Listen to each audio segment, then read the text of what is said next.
Bonjour à tous et à toutes. Très intéressante la louange ce matin, notamment parce qu'il y avait un thème qui va parfaitement avec le message. Donc je crois que c'est du Saint-Esprit. Le fait de ne plus être esclave de la peur, le fait que le Seigneur ouvre la mer et que nous traversions, le fait que lorsqu'il y a des choses qui tentent de nous retenir en arrière, eh bien, il nous donne la capacité d'aller de l'avant. Et on va voir ça ensemble ce matin. Regardez, dans Genèse chapitre 11,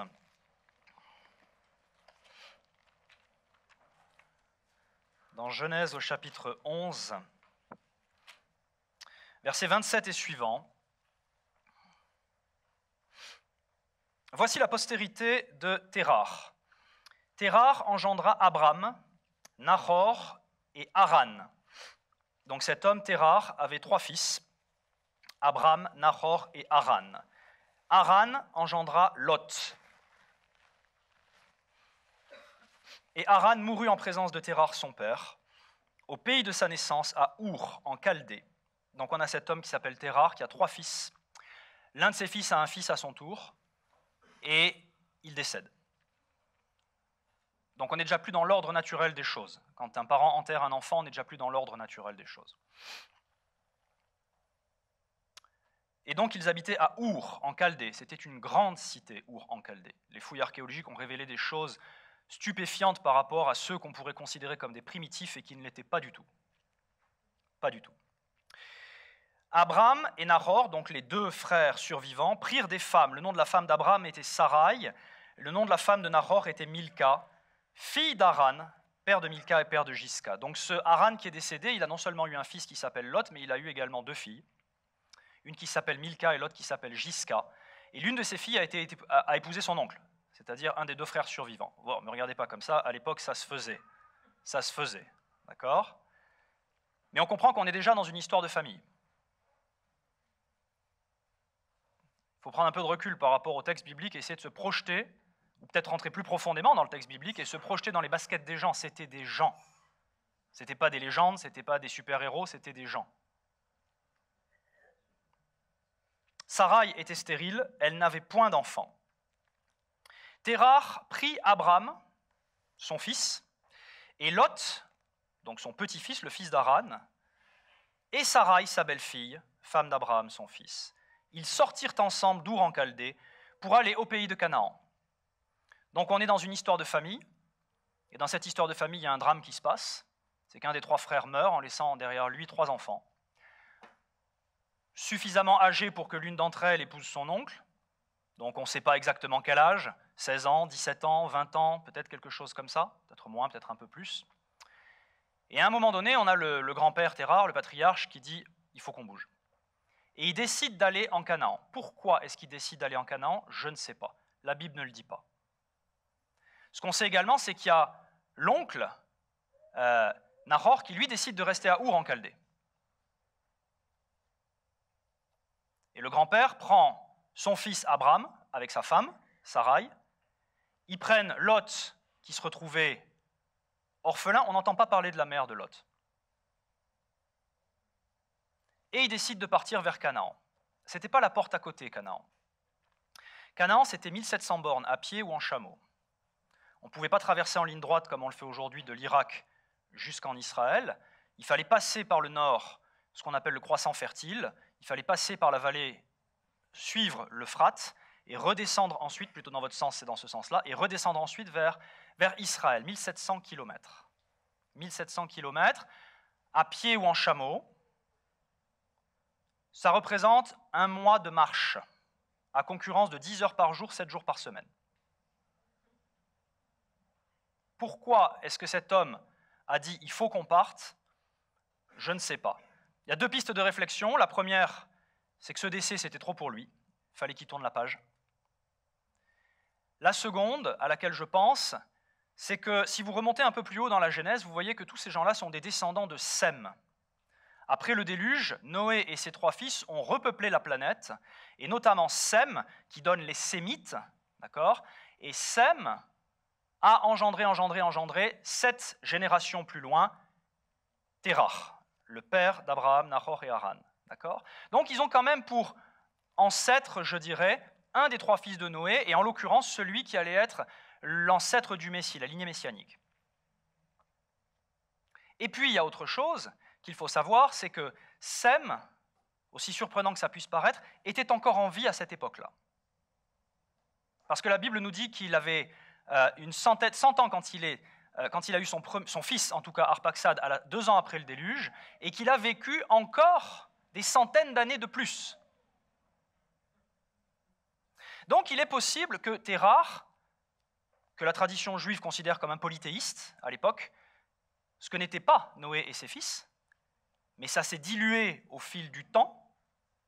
Peut-être qu'il y a toujours cette relation avec l'Éternel, d'une certaine façon, parmi les autres dieux, qui fait qu'à un moment donné, on entend, on sait, on ressent, et il décide de partir pour Canaan. Mais, nous dit la fin du verset 31, ils vinrent jusqu'à Charan et ils y habitèrent. Charan, ça se trouve pas tout à fait à mi-course entre les deux. Il est monté, il a vu cette ville et il a décidé de s'y implanter. Ce qui n'était pas son intention première. Son intention première était d'aller jusqu'en Canaan. Mais pour une raison XY, il a décidé, restez avec moi, il a décidé de s'arrêter dans cette ville de Charan qui, en vrai, il n'y a pas de mal. Tu peux sortir si tu as du mal à l'éteindre. Ok, super, c'est bon. Il n'y a pas de mal. Il a décidé de s'arrêter dans cette ville de Charan, qui d'ailleurs en hébreu se dit Haran, comme son fils qui est décédé. Tiens donc. Et il s'est arrêté là. Et ils y habitèrent. Et Abraham, Sarai et Lot ont décidé de rester avec lui. Il nous a dit au verset 32 que les jours de Terrar furent de 205 ans, et il mourut à Charan. Voilà donc un homme qui n'aura pas été jusqu'au bout de ses rêves, qui n'aura pas été jusqu'au bout de sa destinée, qui n'aura pas été jusqu'au bout de son intention, parce qu'à un moment donné, il s'est arrêté, implanté, et il est mort là où il était. Chapitre 12, verset 1, l'Éternel dit à Abraham, à quel moment ? À un moment donné, alors est-ce que c'est juste après, est-ce que c'est un peu plus tard ? On a un homme qui a perdu son frère. On a un homme qui a perdu son père. On a un homme qui prend avec lui son neveu comme si c'était son fils. On a un homme, nous est-il dit un peu plus loin dans la Genèse, qui a épousé Sarai, ce n'était pas n'importe qui. Sarai, c'était sa demi-sœur. C'était elle aussi une fille de Terrar. Ils n'avaient pas la même mère. Est-ce qu'il y avait de la polygamie à l'époque ? C'est possible. Est-ce que la mère d'Abraham était décédée ? C'est possible également, et que cet homme s'est remarié avec quelqu'un d'autre, avec qui il a eu une fille, Sarai, qu'Abraham a décidé d'épouser. Mais on est dans un contexte familial. Dire que c'est une famille soudée, c'est un euphémisme. Elle est même fusionnelle.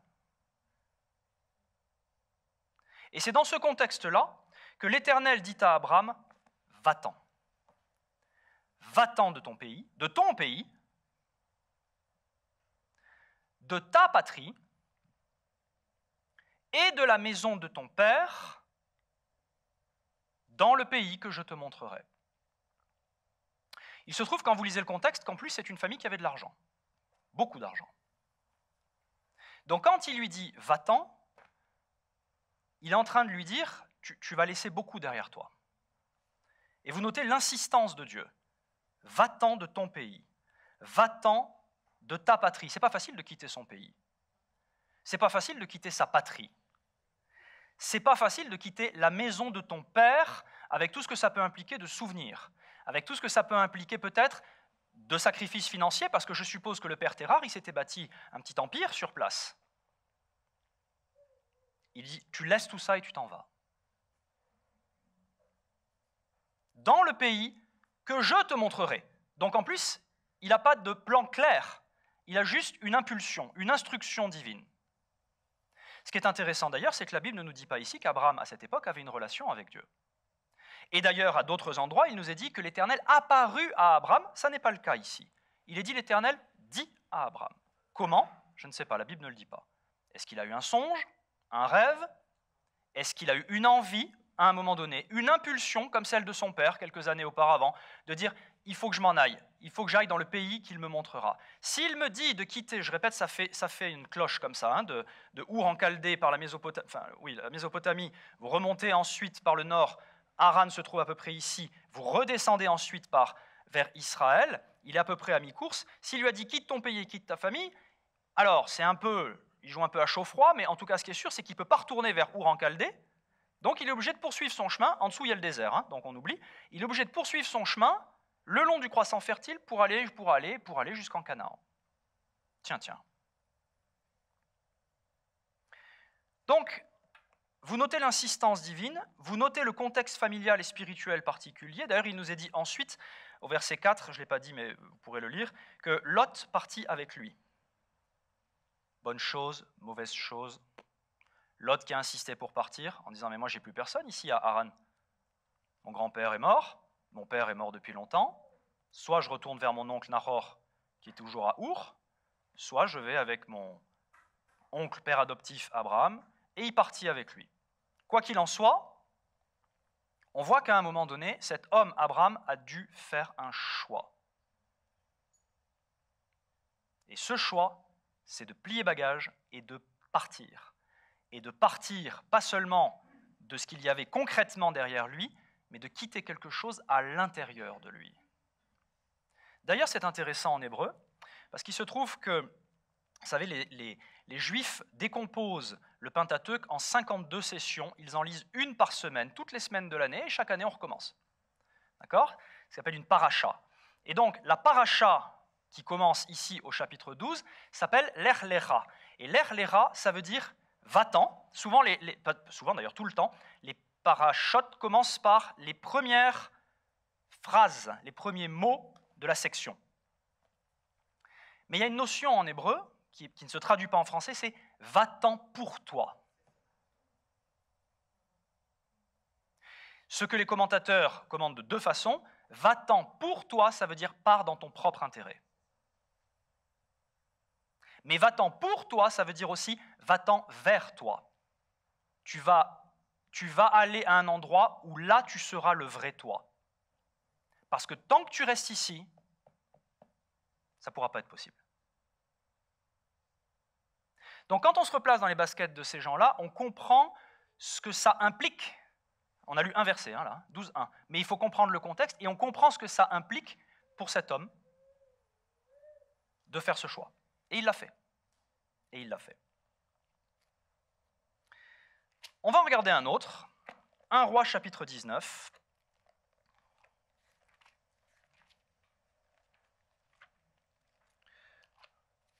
Au verset 15 et suivant, 1 Roi 19, 15 et suivant, il nous est dit,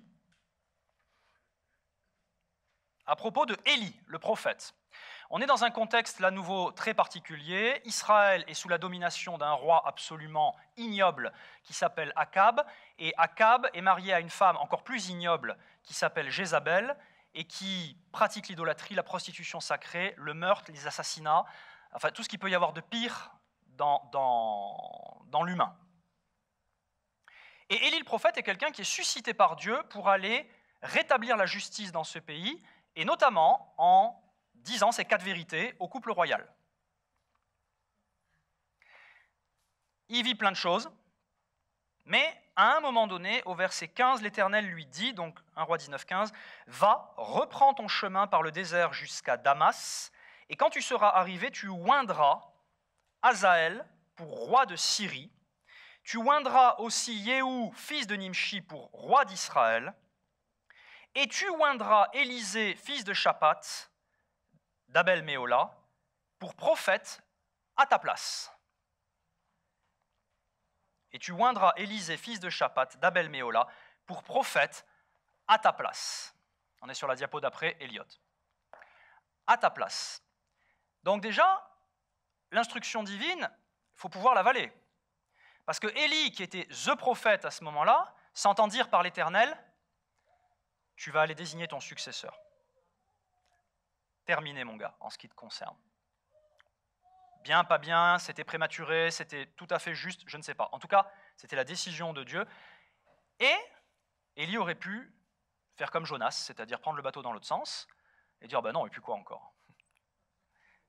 C'est ça. Trouve quelqu'un d'autre pour aller le oindre. Mais au verset 19, il nous est dit que Élie partit de là et il trouva Élisée, fils de Shaphat, qui labourait. Il y avait devant lui 12 paires de bœufs et il était avec la 12e. Donc 12 paires de bœufs, ça fait 24 bêtes puissantes à diriger. Il n'avait sans doute pas 11 ans et demi, Élisée. C'était un jeune homme, dans la force de l'âge. Lui est en train de labourer avec la 12e. Élie s'approcha de lui et il jeta sur lui son manteau. Alors je sais qu'on pourrait croire que tout dans la Bible est normal pour les gens de l'époque, mais je pense que même pour les gens de l'époque, c'était curieux comme geste, si vous voulez. Surtout de la part d'un inconnu qui arrive et qui jette son manteau, même si on sait que ça veut dire quelque chose bibliquement. Ça veut dire mon onction est sur toi, tu prends la suite. Néanmoins, il jeta sur lui son manteau. Élisée, quittant ses bœufs, courut après Élie. Donc est-ce que Élie, avec un peu la rougne, a jeté son manteau sur Élisée, a poursuivi son chemin en disant « À toi de jouer, mon gars. Voilà, hein, Seigneur, t'es content, c'est fait. Eh ben voilà. » Mais en tout cas, il était suffisamment loin pour que Élisée soit obligé de courir après lui pour le rattraper et lui dit, donc il savait ce que ça voulait dire, « Laisse-moi embrasser mon père et ma mère et je te suivrai. » Élie lui répondit, « Va et reviens, car pense à ce que je t'ai fait. » Après s'être éloigné d'Élie, il revint prendre une paire de bœufs qu'il offrit en sacrifice. Avec l'attelage des bœufs, il fit cuire leur chair, la donna à manger au peuple, puis il se leva, suivit Élie et fut à son service. Pause. On a donc un prophète de Dieu, à qui Dieu montre son successeur, qui va lui dire, voilà, c'est toi maintenant.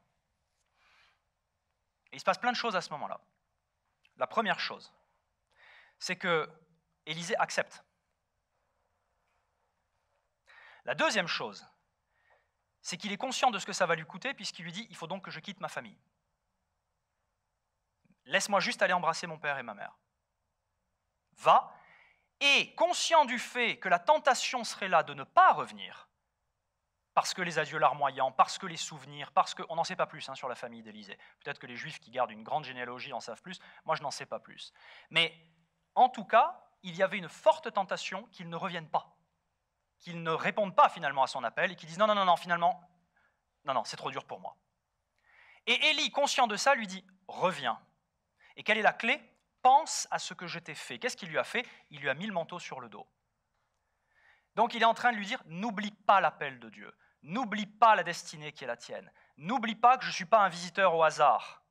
Je viens de la part de l'Éternel te donner ta destinée, te donner ta mission. Et c'est ce que Élisée fait. Des fois, le temps biblique, comme c'est court au niveau verset, on pense que ça se passe instantanément. Il a eu le temps de sacrifier les bœufs, de faire cuire leur chair, d'appeler tout le village, d'organiser un repas, de faire ses adieux à son père et à sa mère. Ça a pris au moins 24 heures. Il a eu le temps de cogiter, le Élisée. Mais il y est allé. Et quand vous regardez son ministère, ça a été un ministère qui a été glorieux derrière. Glorieux. Sauf que, petit détail, que lui promettait Élie? Viens et suis-moi. Et la Bible nous dit d'ailleurs ensuite, tout successeur soit-il, il est devenu le serviteur d'Élie pendant un temps. Le serviteur, c'est celui qui fait le café, c'est celui qui cire les pompes.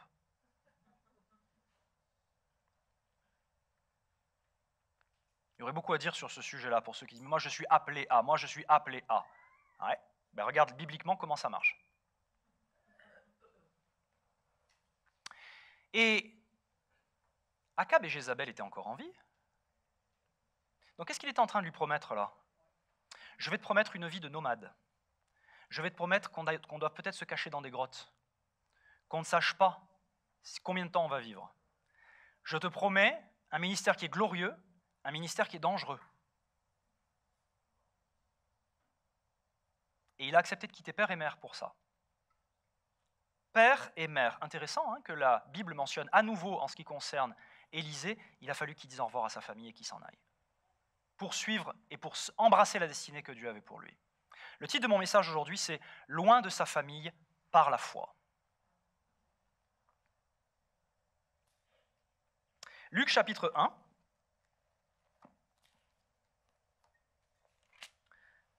Versets 26 à 38. Au 6e mois,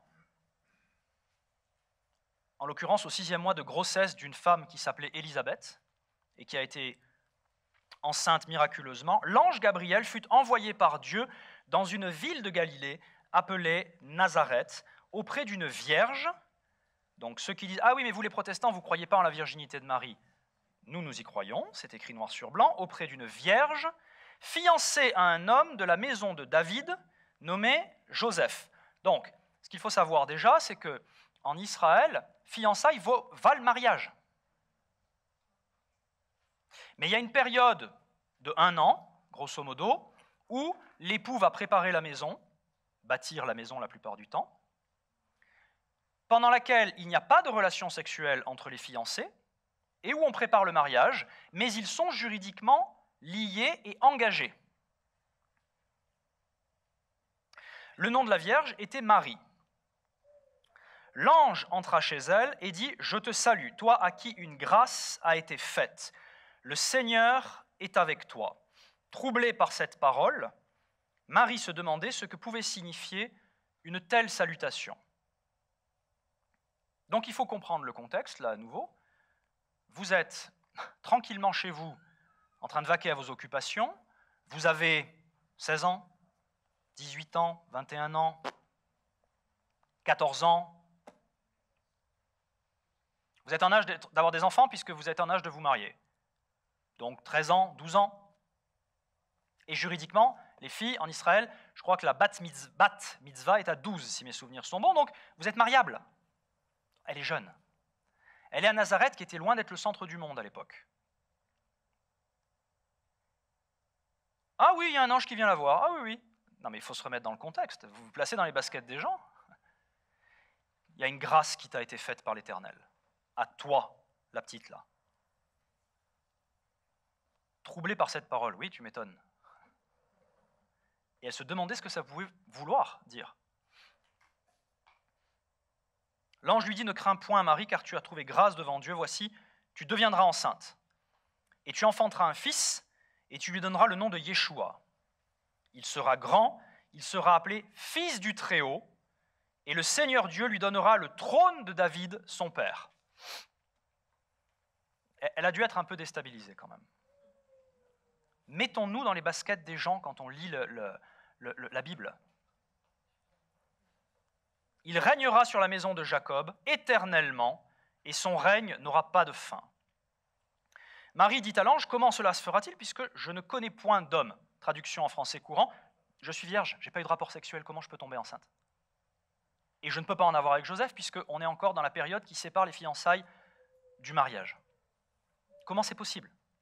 L'ange lui répondit, le Saint-Esprit viendra sur toi, la puissance du Très-Haut te couvrira de son ombre, c'est pourquoi le Saint-Enfant qui naîtra de toi sera appelé Fils de Dieu. Voici Élisabeth, ta parente, a conçu, elle aussi, un fils en sa vieillesse, et celle qui était appelée stérile est dans son 6e mois, car rien n'est impossible à Dieu. Pause. Elle aurait pu dire non. Elle aurait pu dire non. Elle n'était pas enceinte à ce moment-là. Vous savez pourquoi elle est tombée enceinte? Parce qu'elle a dit oui. Donc quand le Seigneur te demande de faire quelque chose, tu peux dire non. C'est pas malin, mais tu peux.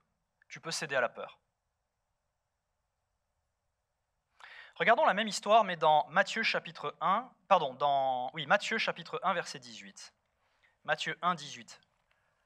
On parle de quoi? De la famille. Voici de quelle manière arriva la naissance de Jésus-Christ. Marie, sa mère, ayant été fiancée à Joseph, se trouva enceinte, maintenant on sait comment, par la vertu du Saint-Esprit, avant qu'ils aient habité ensemble. Pause. Comment vous réagiriez si vous étiez Joseph?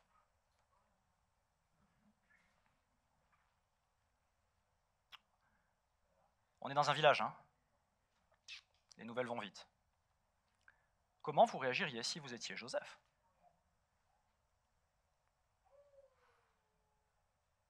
comme il a réagi lui, Joseph, son époux, qui était un homme de bien et qui ne voulait pas la diffamer, se proposa de rompre avec elle, secrètement. La Bible nous dit que c'était un homme de bien. On sait peu de choses à propos de Joseph, mais le Seigneur a insisté pour qu'il soit écrit ici que son père adoptif était quelqu'un de bien. Se proposa de rompre secrètement avec elle afin de ne pas la diffamer. On revient un peu en arrière. Comment vous auriez réagi si vous aviez été marié? Tu vas être enceinte alors que tu n'es pas marié, tu habites dans un petit village, tes parents sont à la porte d'à côté, il y a ton fiancé qui est la porte d'en face, et tout le monde te connaît ici. Et tu vas te retrouver enceinte. Alors, tu acceptes ou pas?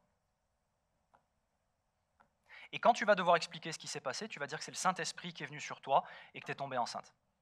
Alors, tu acceptes ou pas? Et elle a accepté. Ça voulait dire un suicide familial, un suicide social, un suicide économique. Je me demande même d'ailleurs jusqu'à quel point, d'après la loi, elle n'aurait pas pu être lapidée.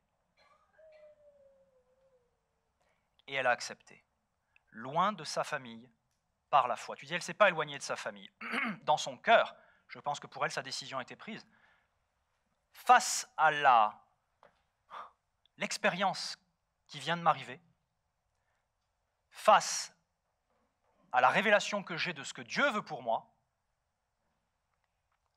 advienne que pourra, je décide d'obéir au Seigneur et je décide de marcher avec lui. Dans son cœur, je peux vous garantir, il a fallu qu'elle se sépare de sa famille.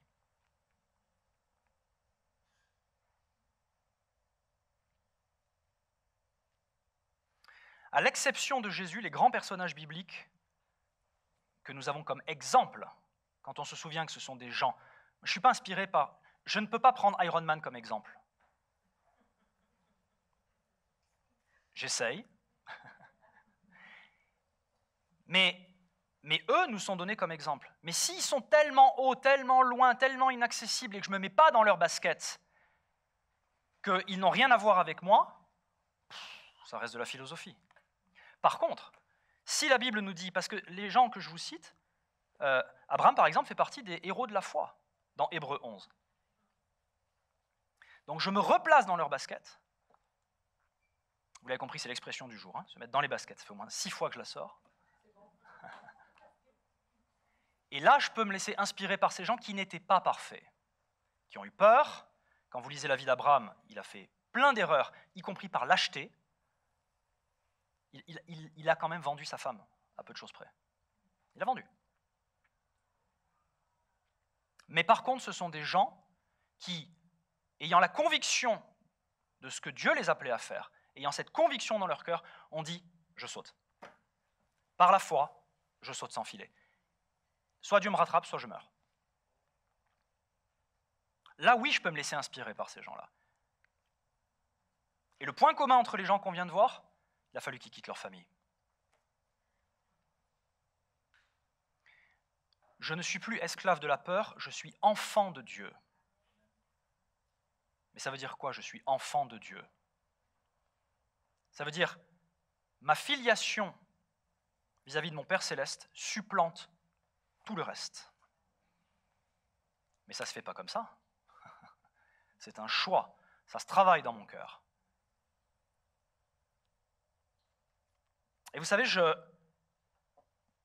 vois, j'entends, je parle avec beaucoup de gens qui sont prisonniers. Ils ne sont pas derrière des barreaux, hein. Ça c'était avant. Ils sont prisonniers de relations qui entravent leur destinée en Dieu. Abraham n'aurait pas pu aller en Canaan s'il était resté attaché à la famille de son père. Élisée n'aurait pas pu accomplir sa destinée avec Élie s'il était resté attaché à ses parents. Marie n'aurait pas pu porter le Messie excusé du peu si elle n'avait pas dit dans son cœur « ça vaut plus que tout le reste ». Et il y a des gens qui sont prisonniers. Nous sommes tous, à un moment donné, tentés de rester prisonniers de cette chose-là. Pasteur Marie-Hélène a prêché dernièrement, il y a des cellules qui sont ouvertes et les gens restent assis à l'intérieur avec la porte ouverte.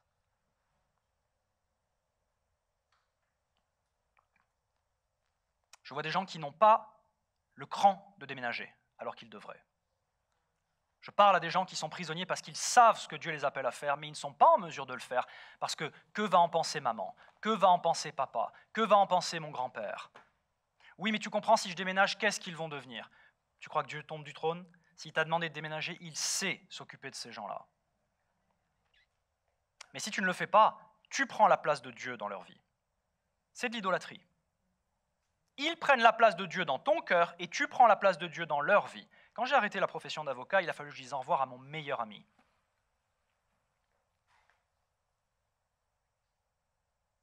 Et il a fallu que je prie pour lui et pour sa femme en disant « Seigneur, tu vas t'occuper d'eux. Tu vas t'occuper d'eux financièrement, parce que quand je m'en vais, c'est la moitié du cabinet qui part.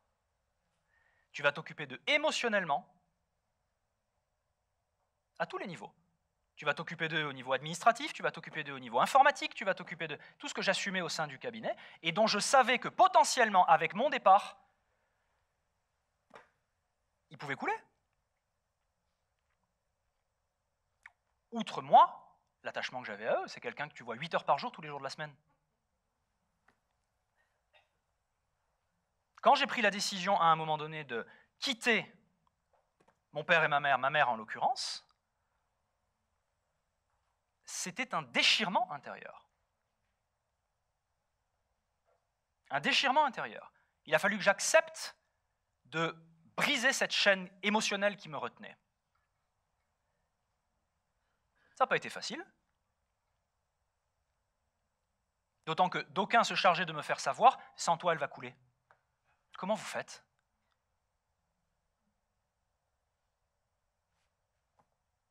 Seigneur, tu vas t'occuper d'elle. Mais je ne suis pas son Dieu. C'est toi.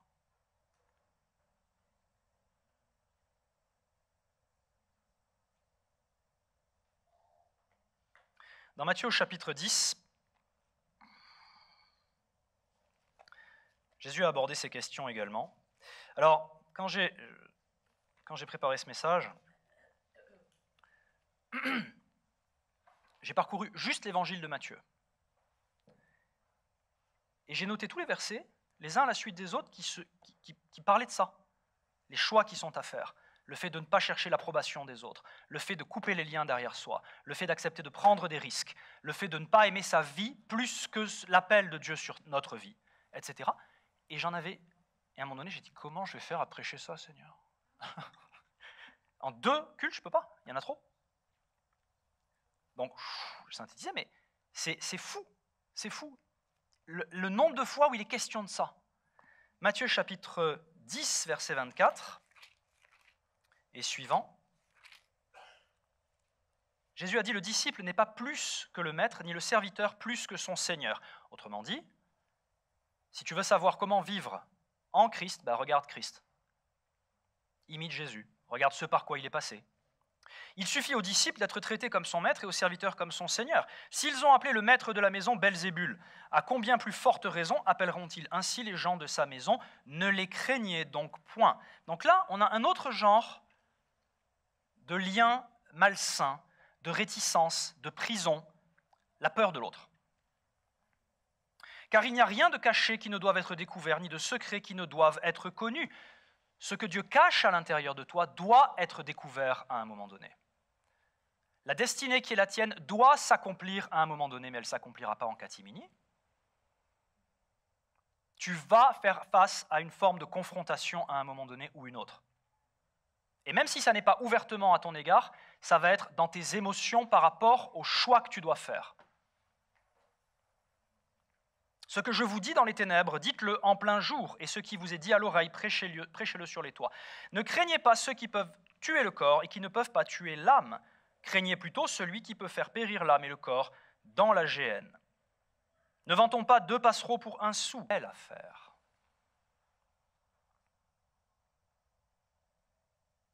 Moi aussi je me déclarerai pour lui devant mon Père qui est dans les cieux, mais quiconque me reniera devant les hommes, je le renierai aussi devant mon Père qui est dans les cieux. Ne croyez pas que je sois venu apporter la paix sur la terre. Je ne suis pas venu apporter la paix, mais l'épée. Je suis venu mettre la division entre l'homme et son père, la fille et sa mère, la belle-fille et sa belle-mère. L'homme aura pour ennemi les gens de sa maison. Alors on dit, ah oui, bon, il vient mettre la zizanie finalement. Non, il n'est pas en train de dire, je suis venu dans le but de mettre la division. Il est en train de dire, je suis venu pour, à un moment donné, révéler ce qui va se passer. Et ce qui va se passer, c'est que si vous devez faire un choix, eh bien vous aurez peut-être pour ennemis, je ne vous le souhaite pas, les gens de votre propre maison. On pourrait paraphraser en disant pour adversaire. Ennemi, c'est fort, quoique chez les musulmans. Mais nous, ça peut être adversaire. Quand nous avons pris la décision que je rentre à plein temps dans le pastorat, il y a ceux qui ont applaudi, et il y a ceux qui m'ont dit « tu es fou ». Parce que de quoi tu vas vivre? Tu as une femme, tu as des enfants, tu es sûr que tu ne peux pas garder les deux? J'appelle ça un adversaire. Bien intentionné peut-être, mais c'est un obstacle. C'est ce que Jésus a dit à Pierre. Qui dites-vous que je suis? Les uns disent que tu es Jean-Baptiste, les autres disent que tu es Élie, les autres... Bon, et vous dites que je suis qui? Tu es le Messie. Exact, Pierre. Et c'est mon Père qui t'a révélé ça. Au fait, je vais mourir sur une croix, torturé, nu, honteux, mais rassure-toi, je ressusciterai le 3e jour. Surtout pas, Seigneur, à Dieu ne plaise, ça ne t'arrivera jamais. Que lui a dit Jésus? Écoute, Pierre, t'inquiète pas. Non, il lui a dit, arrière, Satan. Pas Satan, Satan, avec les cornes. Satan, arrière tentateur, adversaire. Recule. Parce que tes pensées ne sont pas celles de Dieu, ce sont celles des hommes, tout simplement. Verset 37. Celui qui aime son père ou sa mère plus que moi n'est pas digne de moi. Et celui qui aime son fils ou sa fille plus que moi n'est pas digne de moi. Celui qui ne prend pas sa croix et ne me suit pas n'est pas digne de moi. Verset 39, un de mes favoris de la Bible. Celui qui conservera sa vie la perdra. Et celui qui perdra sa vie à cause de moi la retrouvera.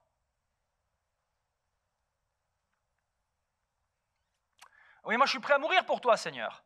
Je ne te demande pas de mourir, je te demande de quitter ta mère. Ce qui est une forme de mort. Mais je peux pas. Très bien, alors souviens-toi des paroles de Jésus. Si tu cherches à sauver ta vie, ça en fait partie. Tu la perdras. C'est garanti sur facture.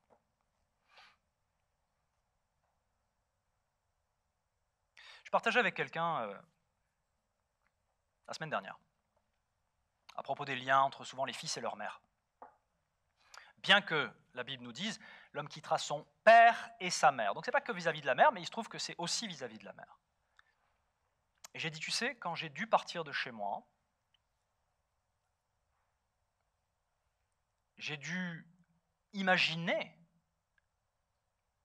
les conséquences les plus dramatiques, les plus fâcheuses. Vous ne savez jamais comment les gens vont réagir. Quand vous avez un lien émotionnel qui n'est pas à sa place, vous ne savez jamais comment les gens vont réagir. Et c'est en toute connaissance de cause et en toute conscience que j'ai dû accepter de partir quand même. Alors quand j'entends des gens dire « mais je ne peux pas lui faire ça », d'abord, si tu es en Christ, oui tu peux. Je peux tout accomplir. On le rechante? On le rechante maintenant? Je peux vraiment tout, car c'est toi qui me rends fort. Non, rien n'est impossible. Reprenez tous les chants de ce matin à la lumière de ce message. Et je vous dis tout de suite, c'est pas moi qui ai dit à Tristan ce qu'il devait chanter avec son équipe. Cette prison qui vous empêche d'aller de l'avant. Je vais m'arrêter là pour aujourd'hui. Je vais juste vous terminer avec ce passage dans Luc 9, 57 et suivant. Toujours Jésus qui parle. Luc 9, 57 et suivant. Pendant qu'ils étaient en chemin, un homme lui dit « Seigneur, je te suivrai partout où tu iras. Où tu iras, j'irai, et jusqu'au bout du monde. » Non, vous ne connaissez pas? Jésus lui répondit, « Les renards ont des tanières, les oiseaux du ciel ont des nids, Mais le Fils de l'homme n'a pas un lieu où il puisse reposer sa tête. Je ne m'attarde pas sur ce verset, mais ça ne voulait pas dire que Jésus était SDF. Mais il y a une réalité, c'est qu'il parcourait les routes.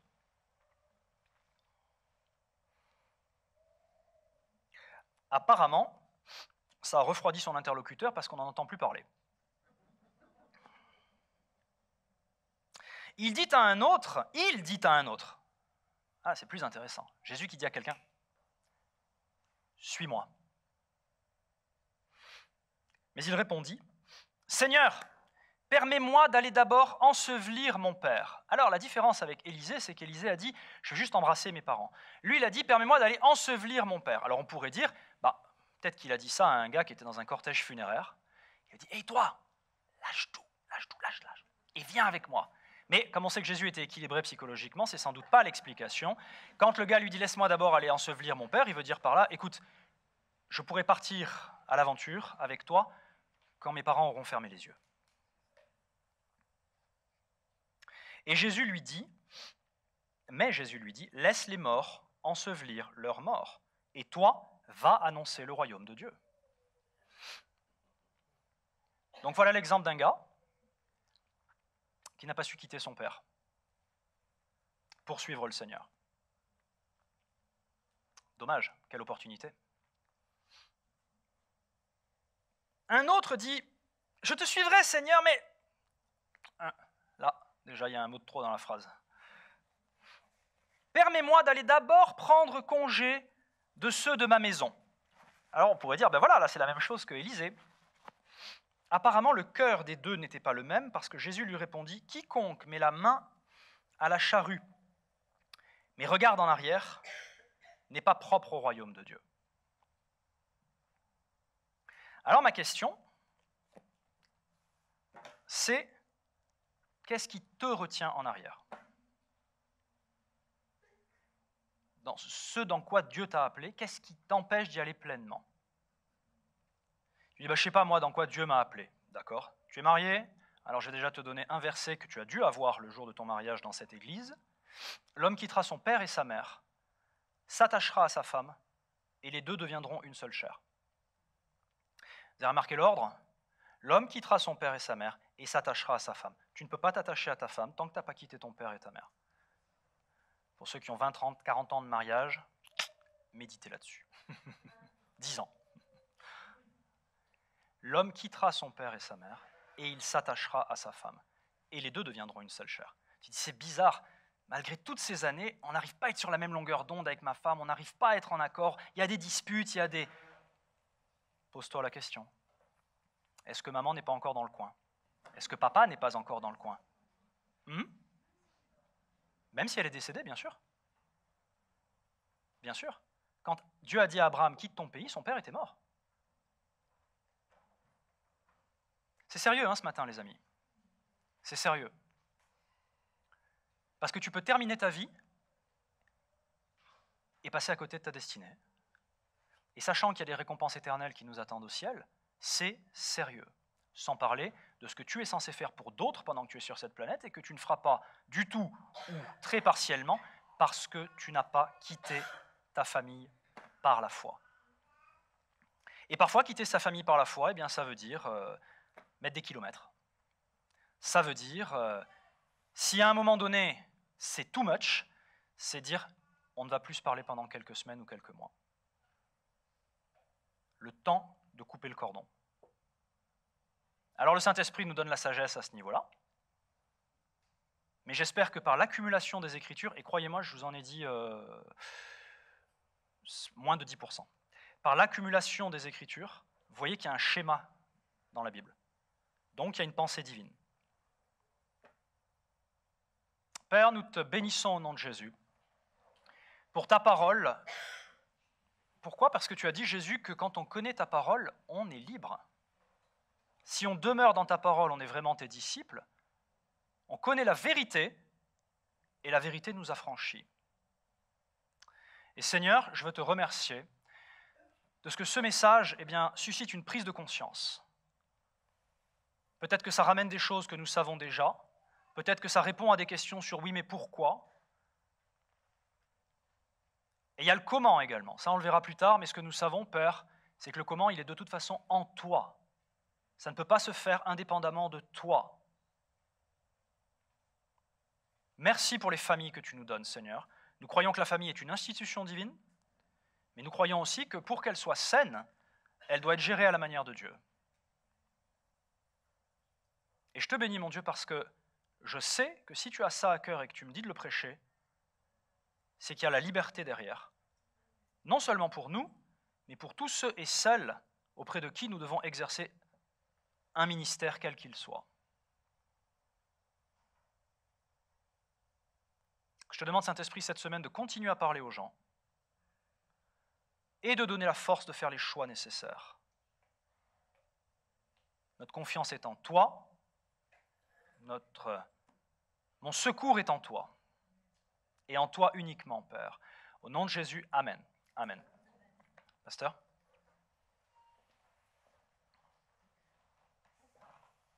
Juste pour dire que il me semble qu'il y a, alors c'est peut-être pour un internaute, mais il y a des gens qui n'osent pas quitter un travail qu'ils ont parce que peut-être qu'ils ont repris une entreprise familiale ou peut-être parce que les parents ont mis beaucoup d'argent dans les études et donc ils sont complètement liés.